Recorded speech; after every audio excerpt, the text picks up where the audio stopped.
नमस्कार दोस्तों, मैं हूं संतोष पाठक और आप लोग देखना शुरू कर चुके हैं योग चरण यूट्यूब प्लेटफॉर्म।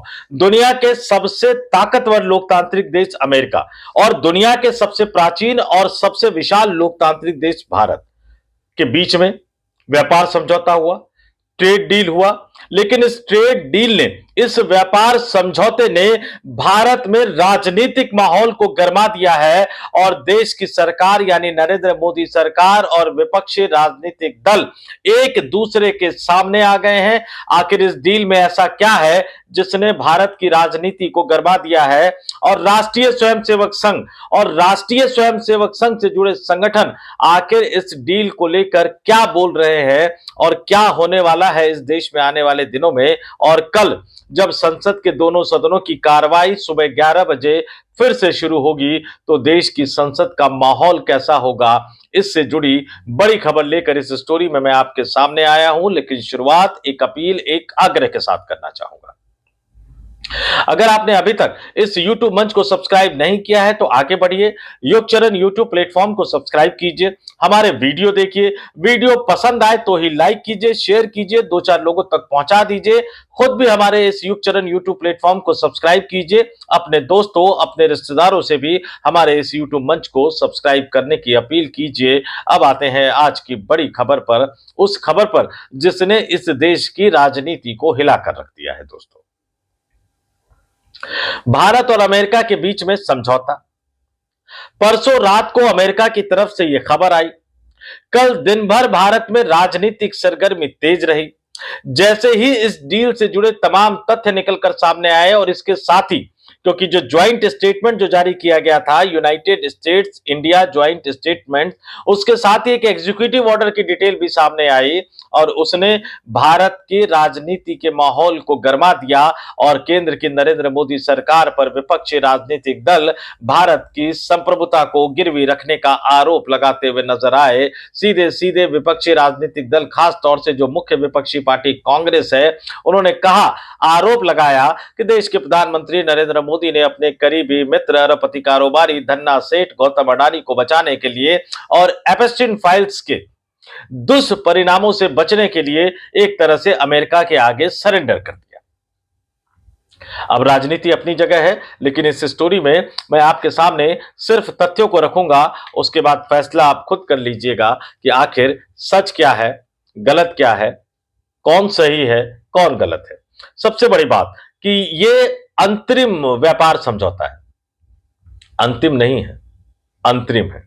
और इसमें अमेरिका में जो दावे हो रहे हैं वहां के कृषि मंत्री के द्वारा, वहां के तमाम अन्य अधिकारियों और नेताओं के द्वारा कि अमेरिका के कृषि उत्पादों के लिए भारत ने अपने बाजार को खोल दिया है। आज तक किसी भी प्रधानमंत्री ने अमेरिका के तमाम दबावों के बावजूद अमेरिका के कृषि उत्पादों के लिए भारत के बाजार को नहीं खोला था। निश्चित तौर पर यह फैसला भारत के अन्नदाता किसानों के लिए एक बहुत ही बुरे परिणामों को लाने वाला फैसला होगा। आखिर क्या सोचकर भारत के कृषि बाजार को अमेरिका के कृषि उत्पादों के लिए खोल दिया गया? यह वादा किया गया कि उस पर टैक्स या तो टैरिफ 0% लाया जाएगा या उसको कम किया जाएगा। अमेरिका अपने देश में किसानों को सब्सिडी देता है, हम पर किसानों को सब्सिडी देने से रोका जाता है, हम पर दबाव डाला जाता है। और ऐसे में क्या भारतीय किसान अमेरिकी कृषि उत्पादों की कीमत का मुकाबला कर सकते हैं? नहीं कर सकते हैं, कतई नहीं कर सकते हैं। अब उसमें किंतु परंतु लगाते हुए नजर आइए, अब उसमें कई तरह के बहाने लगाते हुए नजर आइए, लेकिन सच्चाई यही है कि किसानों के लिए फैसला बहुत आसान नहीं होने जा रहा है। और सिर्फ किसानों के लिए नहीं, बल्कि हमारे जिन सेक्टर पर अमेरिका 18% टैरिफ लगाने जा रहा है इस अंतरिम ट्रेड डील के हिसाब से, उसमें टेक्सटाइल इंडस्ट्री भी है जो भारत में बड़े पैमाने पर रोजगार देने वाले जो एक दो सेक्टर है उसमें वो आता है, तो रोजगार पर फर्क पड़ेगा। तीसरी जो चीज, जो सबसे बड़ी चीज निकलकर सामने आ रही है, ध्यान से सुनिएगा, 500 अरब डॉलर का उत्पाद भारत खरीदेगा। भारत का कुल बजट कितने का है दोस्तों? और 500 अरब डॉलर का उत्पाद खरीदने का मतलब है कि भारत के बाजार अमेरिका के साजो सामान से पट जाएंगे। पहले ही भारत में आप जिस तरफ चले जाइए, जिस सामान पर भी हाथ लगा दीजिए, आपको 90% चांस है कि वो चाइना का सामान मिलेगा। अब अमेरिका भी अपना सामान डंप करेगा भारत में, तो फिर भारत के उद्योग धंधे, कारोबार, व्यापार, खुदरा दुकानदार, इनका क्या होगा? छोटे छोटे कुटीर और मध्यम उद्योग चलाने वाले लोगों का क्या होगा? ये बड़ी बात आपको सोचनी पड़ेगी। और एक और बड़ी बात, डिफेंस में भी समझौता।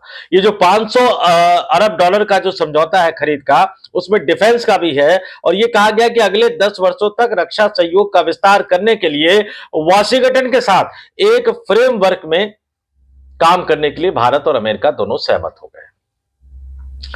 तो कृषक उत्पाद उनका, तेल उनका, डिफेंस के साजो सामान उनके, बाकी सामान उनके, तो हमारे किसानों का क्या, हमारे युवाओं का क्या, हमारे मजदूरों का क्या, हमारे कामगारों का क्या? और इस फैसले में या इस ट्रेड एग्रीमेंट में जो सबसे बड़ी बात है, जिसका आरोप विपक्षी दल लगा रहे हैं, क्योंकि इसी के साथ एक एग्जीक्यूटिव ऑर्डर जारी किया गया है। और उस एग्जीक्यूटिव ऑर्डर में क्या लिखा है? अमेरिका के राष्ट्रपति के सिग्नेचर से जारी किया गया है, यानी अमेरिका के सरकारी रिकॉर्ड का वो हिस्सा हो गया है। उसमें कहा गया है कि भारत ने यह वादा किया है, भारत के प्रधानमंत्री ने यह वादा किया है कि रूस से डायरेक्टली या इनडायरेक्टली भारत तेल नहीं खरीदेगा। ध्यान से सुनिएगा, डायरेक्टली या इनडायरेक्टली, यानी सरकार के स्तर पर भी नहीं खरीदा जाएगा और बिजनेसमैन के स्तर पर भी, यानी अंबानी अडानी भी लग जाए तो भी वो नहीं खरीद पाएंगे। और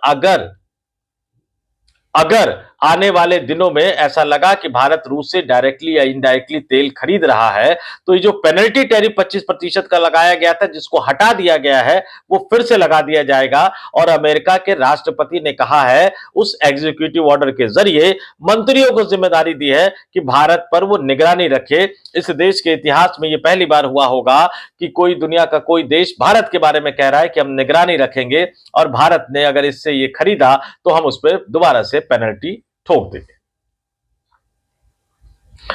भले ही सरकार की तरफ से कुछ भी सफाई आते रहे, लेकिन इसको कतई उचित नहीं ठहराया जा सकता। जवाब सरकार को देना पड़ेगा और विपक्षी राजनीतिक दल कल संसद में ये जवाब मांगने की कोशिश करेंगे। और एक सबसे बड़ी बात जो बार बार समझ में आती है कि आखिर ये जो तमाम खबर आती है वो अमेरिका से पहले क्यों आती है? संसद का सत्र चल रहा है हमारे यहाँ, सरकार को संसद में इसकी घोषणा करनी चाहिए। संसद में घोषणा करते नहीं है, सोशल मीडिया पर घोषणा करते हैं, और सोशल मीडिया पर भी आपसे पहले डोनाल्ड ट्रंप घोषित कर देता है। तो क्या ये समझौता हो रहा है या आदेश आ रहा है? विपक्षी राजनीतिक दलों के इस सवाल में तो कहीं ना कहीं दम दिखता है। फिर मंत्रियों का कंफ्यूजन, ये कंफ्यूजन बहुत दिलचस्प है दोस्तों। हमारे विदेश मंत्री एस जयशंकर साहब अमेरिका में थे, उनसे पूछा गया तो उन्होंने कहा नहीं, commerce minister Piyush Goyal deal कर रहे हैं, पीयूष गोयल बताएंगे, यानी विदेश मंत्री साहब को कुछ नहीं पता। पीयूष गोयल से कल पूछा गया कि भैया आपने सारी चीजें तो गिना दी, किस पे कितना टैरिफ और क्या लगेगा? एग्जीक्यूटिव ऑर्डर में कहा गया है कि रूस से भारत तेल नहीं खरीदेगा, तेल खरीदेगा तो पेनल्टी टैरिफ लग जाएगा। तो पीयूष गोयल साहब ने कहा कि नहीं, ये तो विदेश मंत्री एस जयशंकर बताएंगे। अभी तो मंत्री मंत्री खेल रहे हैं, वो देसी भाषा में कहूं तो टोपी ट्रांसफर वाला गेम खेल रहे हैं। जबकि भारत में पार्लियामेंट्री डेमोक्रेसी है, जिसमें सामूहिक उत्तरदायित्व होता है। इतने बड़े फैसले पर पूरे की पूरी कैबिनेट की जवाबदेही होती है, प्रधानमंत्री समेत उनके तमाम मंत्रियों की जवाबदेही होती है। लेकिन डॉक्टर एस जयशंकर जो कि विदेश मंत्री है और पीयूष गोयल जो कि कॉमर्स मिनिस्टर है, इन दोनों का व्यवहार कतई शोभनीय नहीं है। ये एक दूसरे पर टालने की कोशिश कर रहे हैं, और यहीं से विपक्षी राजनीतिक दलों के उस आरोप पर दम नजर आता है कि सरकार जितना बता रही है उससे कहीं ज्यादा कुछ छुपा रही है। और अब तक डोनाल्ड ट्रंप ने जो जो कहा, जब जब कहा, वो सही साबित होता हुआ नजर आ रहा है। तो क्या वाकई सरकार दबाव में है? क्या वाकई देश के प्रधानमंत्री नरेंद्र मोदी दबाव में है? ये सवाल कल संसद में पूछा जाएगा। और जिस तरह का माहौल बन रहा है साथियों, ये सवाल अब सड़क से लेकर संसद तक पूछा जाएगा। लेकिन इस बीच राष्ट्रीय स्वयंसेवक संघ क्या कर रहा है? बजट पेश हुआ, आरएसएस के 2 संगठन सामने आए, किसानों का संगठन सामने आया, मजदूरों का संगठन सामने आया, जिन्होंने बजट की आलोचना की। इस मामले में भी आरएसएस से जुड़े संगठन निकलकर सामने आ रहे हैं। किसान संघ ने सवाल उठा दिए हैं। लेकिन आरएसएस से जुड़े संगठनों के सवाल उठाने से भारतीय जनता पार्टी या देश के प्रधानमंत्री नरेंद्र मोदी पर कोई फर्क नहीं पड़ता। आरएसएस के चीफ मोहन भागवत क्या कर रहे हैं, आरएसएस के प्रमुख सरसंघचालक मोहन भागवत क्या कर रहे हैं, ये आपके लिए जानना बहुत जरूरी है। कल मुंबई में राष्ट्रीय स्वयंसेवक संघ के 100 वर्ष पूरे होने पर, हाँ, पूरे देश में घूम घूम कर समारोह मनाया जा रहा है। एक कार्यक्रम का आयोजन किया गया जिसमें फिल्म अभिनेता सलमान खान भी पहुंचे। देश तो ये उम्मीद कर रहा था कि भारत अमेरिका ट्रेड डील के बारे में जो सवाल उठ रहे हैं, कम से कम मोहन भागवत को इसका जवाब देना चाहिए, क्योंकि भारतीय जनता पार्टी के कार्यकलापों की जिम्मेदारी से आरएसएस प्रमुख अपने आप को बचा नहीं सकते, क्योंकि हर चुनाव में बीजेपी उम्मीदवारों को जितवाने के लिए वोट मांगने की ड्यूटी तो स्वयं सेवकों की वही लगाते हैं। लेकिन इस कार्यक्रम में इस गंभीर मसले पर बोलने की बजाय ऐसा लग रहा था कि आरएसएस प्रमुख मोहन भागवत सरेंडर करते हुए नजर आए। उन्होंने कहा कि भैया, राष्ट्रीय स्वयंसेवक संघ को पावर की इच्छा नहीं है, सत्ता की लालसा नहीं है। और राष्ट्रीय स्वयंसेवक संघ प्रमुख मोहन भागवत ने शनिवार को कहा कि आरएसएस किसी के खिलाफ नहीं है और न ही उसे सत्ता या पावर की इच्छा है। उन्होंने कहा कि संघ किसी घटना के रिएक्शन में काम नहीं करता, बल्कि देश में चल रहे सकारात्मक प्रयासों को समर्थन और मजबूती देने पर फोकस करता है। उन्होंने कहा, यानी मोहन भागवत ने कहा कि संघ कोई पैरामिलिट्री फोर्स नहीं है। रूट मार्च और स्वयंसेवकों के लाठी अभ्यास के बावजूद आरएसएस को अखाड़ा या सैन्य संगठन के रूप में नहीं देखा जाना चाहिए। संघ राजनीति में सीधे तौर पर शामिल नहीं है, हालांकि संघ के कुछ लोग राजनीति में सक्रिय हैं। और मैं फिर कह रहा हूं कि मोहन भागवत भले ही कितना भी बचते हुए नजर आए, लेकिन वो इस जिम्मेदारी से बच नहीं सकते। अपने दर्शकों से भी कहूंगा कि कमेंट करके जरूर बताइए कि आपको सरकार की सफाई में ज्यादा दम नजर आ रहा है कि विपक्षी राजनीतिक दलों के आरोपों में ज्यादा दम नजर आ रहा है। और राष्ट्रीय स्वयंसेवक संघ के मुखिया मोहन भागवत के कल दिए गए, मुंबई में दिए गए इस बयान को लेकर आपका क्या मानना है। और राजस्थान और सलमान खान, बल्कि मुंबई में भी कई तरह के आरोप महाराष्ट्र में भी लगे हैं।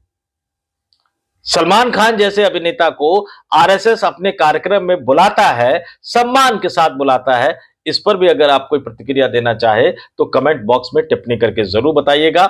इस वीडियो में इतना ही। जाते जाते फिर आपसे अपील करूंगा, आग्रह करूंगा, अगर आपने अभी तक हमारे इस यूट्यूब मंच को सब्सक्राइब नहीं किया है तो आगे बढ़िए, युगचरण यूट्यूब प्लेटफॉर्म को सब्सक्राइब कीजिए, हमारे वीडियो देखिए, पसंद आए तो ही लाइक कीजिए, शेयर कीजिए और अपने दोस्तों रिश्तेदारों से भी युगचरण यूट्यूब प्लेटफॉर्म को सब्सक्राइब करने की अपील कीजिए, आग्रह कीजिए। तो इस वीडियो में इतना ही। मुझे यानी संतोष पाठक को दीजिए इजाजत। आप तमाम लोग देखते रहिए युगचरण यूट्यूब प्लेटफॉर्म। बहुत बहुत धन्यवाद, आभार, नमस्कार।